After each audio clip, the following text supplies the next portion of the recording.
Well, welcome back. Today's conversation is about the US dollar.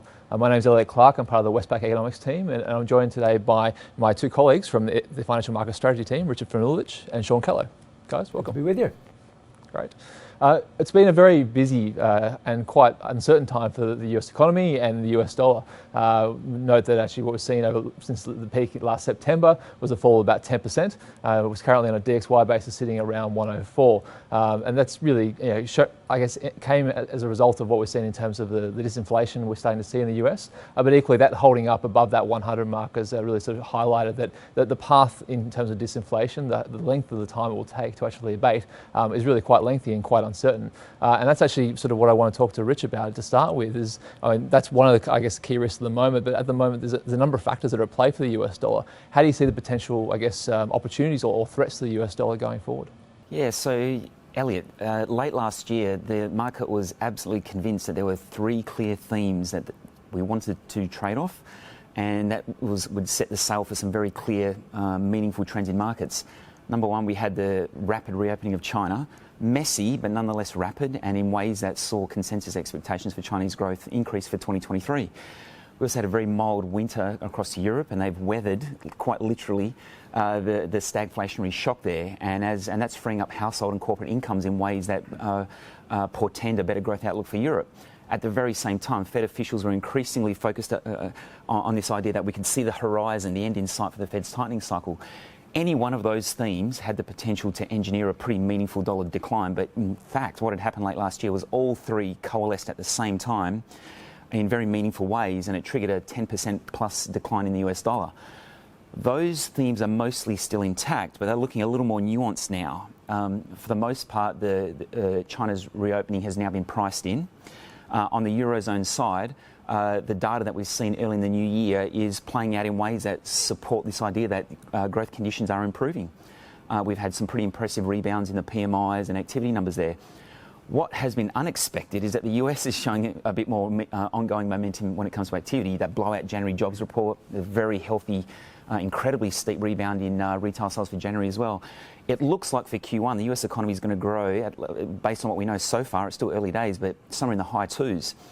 For the full year, consensus expectations are for the US economy to grow around barely show any growth, really about 0.5%. But it looks like Q1 is going to post an outcome in the high twos. So all of a sudden, we've now got a situation where the US economy is saying there's disinflation unfolding in the US economy, but it's looking like it's going to be a little slower than expected. And on the activity side, things are holding up reasonably well. So all of a sudden, we're now rethinking the Fed's tightening cycle. The feeling for a long time there was that the Fed would stop short of the dots around 4.9, whereas the dots are closer to another hike or two in the low fives.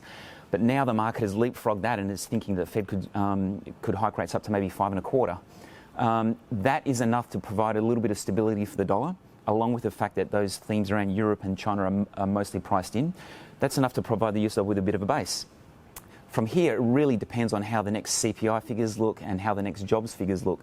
Both of those numbers will be out before the next FOMC, and if those two numbers are remotely as strong as what we saw for January, I think there's a good chance that the dollar index, currently hovering around 103, 104, could see a further bounce up toward maybe 105, 106, 107.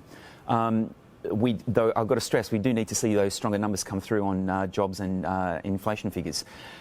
The more realistic scenario, even if that bounce unfolds, the more realistic scenario, however, is that the US economy is still weathering a pretty meaningful tightening of financial conditions, whereas in Europe, we're still looking at an easing, if anything, an easing of financial conditions, right, around the lower gas prices. And in China, we're still looking at a reopening story that is mostly priced in, but will unfold over the course of the year. Those three themes still can come together in ways that suggest that if we get to the middle of the year or sometime in Q2, the Fed is closer to the end of their tightening cycle. European growth is showing some rebound momentum and Chinese growth is accelerating. I think in that environment, there's another down leg for the dollar. And so that's the way I think about it. Certainly some upside risk for the dollar here, but ultimately I think the DXY probably settles sub 100 sometime in Q2. Okay, so I guess the scale of the kind of risk is kind of symmetric, but it's probably timing-wise, it's upside first and then sort of down, the next down leg thereafter, coming back down to something around the 100 mark. Exactly. And then, of course, there's some other themes to think about around the debt ceiling and some concerns there that play into dollar negativity too, closer to the middle of the year. That's a very nice segue. Thank you, Richard. Sean, I wanted to bring you in here and just thinking about, obviously we talked about a lot of the data, but we have this big looming debt ceiling debate again in the US, roughly timed in the middle of the year, although there's always uncertainty about exactly what month this might play out and the sort of the circumstances we might see in terms of the negotiations as well.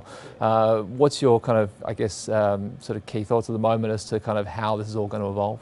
Yeah, well, this is a political problem. So we've talked about the economy really and what the Fed's up to, but essentially this gets down to US politics, the makeup of the Congress, and the bottom line is, what is this debt ceiling? It is very unusual in global terms. It is just a limit on the dollar amount of debt that the US Treasury can issue, and they've already hit it. They hit it in January, so it is illegal for them to go above this line. So in the meantime, they're doing all sorts of accounting tricks to make sure that net issuance doesn't go above.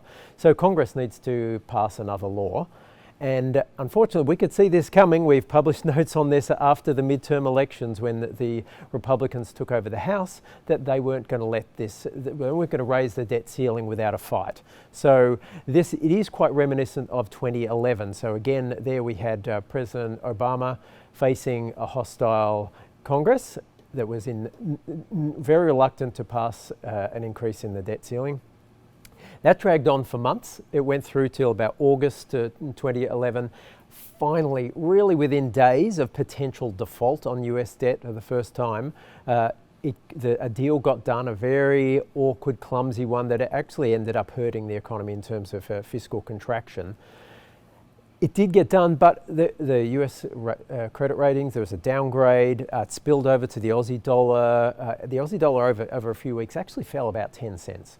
So history, of course, need not repeat, but it can spill over and be relevant to Australia because it upsets risk sentiment. So this is the real difficulty is there that the White House is saying, we need to raise this. This is not about fiscal prudence. This is about paying the bills that for the laws we've already passed through Congress.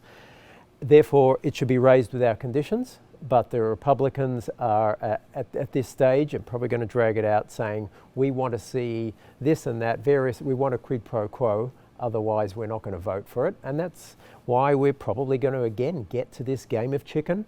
Probably at the moment we're just saying sometime in the third quarter, so anywhere really July, September, or could be August, somewhere in there, the debt ceiling will need to be raised, and the closer we get, the more upset markets will be. Just on that, I mean, we generally think about the US dollar as being a safe haven. How should we think about it in this context? Yeah, it's a funny thing, isn't it? Because it really is the case that even when bad things are caused by the US, often the US dollar rallies anyway. I mean, the GFC was really the US's fault pretty much, but the US dollar was super strong there, and it's probably going to be again that way as that flight to safety, the liquidity of the Treasury market, although maybe not those bills that are maturing just after those short-term bills, but probably going to hold up okay, but you may get a bit of an outperformance, say Swiss franc, euro, maybe Japanese yen will probably outperform it a bit, but the Aussie's probably not going to benefit. That's very interesting. Yeah, I think that's just thinking about kind of how that then plays through into sort of our broader view. As I kind of mentioned earlier, we are looking for DXY from an economic fundamental basis to finish the year at 100, but we do also think that there is this kind of period of uncertainty which will play through, and a lot of these risks I think will be very interesting to watch that upside in sort of near term, or watch potentially into the September quarter even, with the debt ceiling and how that might all evolve. Obviously for Aussie, that's going to be quite interesting as well. I mean, just a question for you maybe, Sean, is it just thinking about, in your view, do you think that sort of a lot of these factors will eventually just kind of roll through to Aussie? So whether they be favourable or unfavourable, it's a straight reverse, or the other factors at play at the moment that might sort of buffer or sort of accentuate, I guess, the Aussie trend? Yeah, so I think as a house we've been reasonably upbeat on the Aussie for over the course of 2023 for some time. I think an important point to just bear in mind for these global factors that can upset the Aussie for periods is Australia's trade position's unusually strong, historically extremely strong.